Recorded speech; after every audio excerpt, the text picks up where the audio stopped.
તો મિત્રો જુદી જુદી ગવર્મેન્ટ એક્ઝામમાં પૂછાયેલા सम्सના આધારે એક આ રીઝનિંગનો સમ કે લંબચોરસ કેટલા છુપાયેલા છે।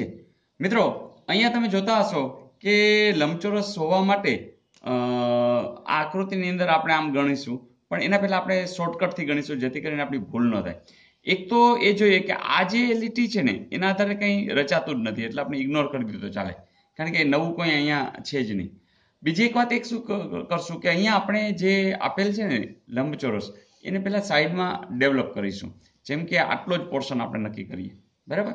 તો અહીંયા શું થશે કે જેમ કે આ 1 છે, 2 છે, 3 છે, બરાબર, આટલા 3 થઈ ગયા। એ જ રીતે આ 1 છે અને આ 2 છે, એ જ રીતે આ 3 નો આપણે એક લઈએ તો આ 1 છે, એટલે કે અહીંયા 6 છે। હવે આ પટ્ટી તમે ખાલી વિચાર કરો તો એ પટ્ટી એક ટાઈપની છે, જુઓ જોઈએ છે।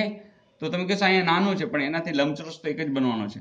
તો જ્યારે કોઈ એમ આવી રીતે કરે કે અહીંયા જ ખાલી આમ કરે તો પણ, એટલે વચ્ચે 2 લીટી હોવું એટલે એમાં 6 જ હશે, કારણ કે આમાં જો 1 2 3 પછી આ 4 પછી આ 5 અને આખે આખો 6, તો અહીંયા પણ કેટલા હશે 6, એટલે કે અહીંયા પણ 6 છે, અહીંયા પણ 6 છે, પણ એમાં તમે જે આ જે છે ને એ રિપીટ કરો છો। શું કામ કે અહીંયા 1 2 3 એમ ગણ્યું હતું અને અહીંયા જ્યારે 1 2 3 એમ ગણો છો એટલે 1 2 ને 3, એટલે આ જે છે ને તમે રિપીટ કર્યું છે, એટલે તમે તરત ને તરત કહી શકશો કે આ 6 ને 6 12 માંથી આ 1 કાઢી નાખશો તો 12 ઓછા 1 એટલે કેટલા આવશે 11।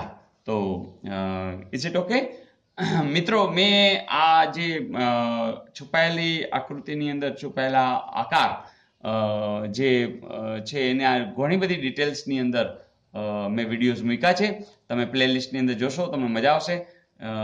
ચોરસ શોધવા, લંબચોરસ શોધવા, ત્રિકોણ શોધવા, તો એ ડિટેલમાં છે, તો જરૂરથી જોઈ લેજો, ઓકે। ને આ એક બીજો સમ છે જેમાં શ્રેણી છે અને તમે જોવો છો કે આમ ધીમે ધીમે ધીમે ધીમે એ આગળ વધી રહી છે। તો તરત સાદી વાત છે કે પેલા આનો ડિફરન્સ કેટલો છે તો 2, આનો કેટલો છે તો 4, આ કેટલો છે 6, આ કેટલો છે 8, આ કેટલો છે 22। તો મને લાગે છે અહીંયા થોડી ભૂલ છે। જી હા, અહીંયા 30 આવતું હતું। તો હવે જુઓ છે, તમે જોયું છે બરોબર જ છે, અહીંયા 2 ડિફરન્સ છે, આ 4 છે, પછી આ 6 છે, પછી 8 છે, હવે 10 છે અને 12 છે, તો હવે કેટલા હોય 14 જ હોય ને, એટલે કે 4 ને 2 6 અને આ આવશે 56। પણ મિત્રો એક વસ્તુ મહત્વની વાત છે કે આવી શ્રેણીની અંદર ઘણા બધા નિયમો કામ કરતા હોય।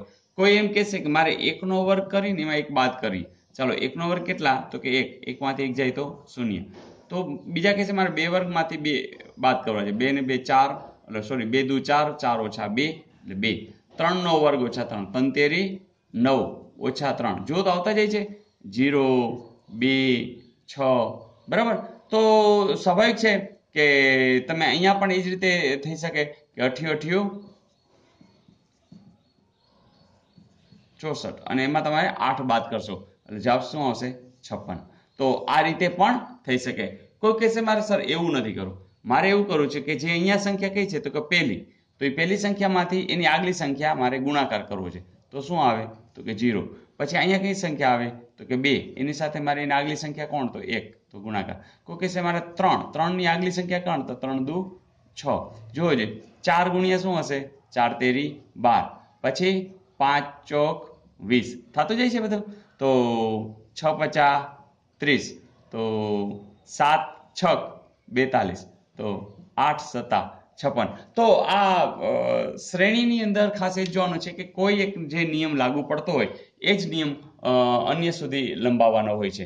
તો મજા આવી મિત્રો? બસ આવા સમ્સ છે એ પ્રેક્ટિસના જ છે, બીજું કશું ખાસ છે નહીં। તો તમારી પ્રેક્ટિસ તો હવે ભરપૂર ચાલી રહી છે અને પરીક્ષા પણ એકદમ નજીક આવતી રહી છે। તો wish you all the best.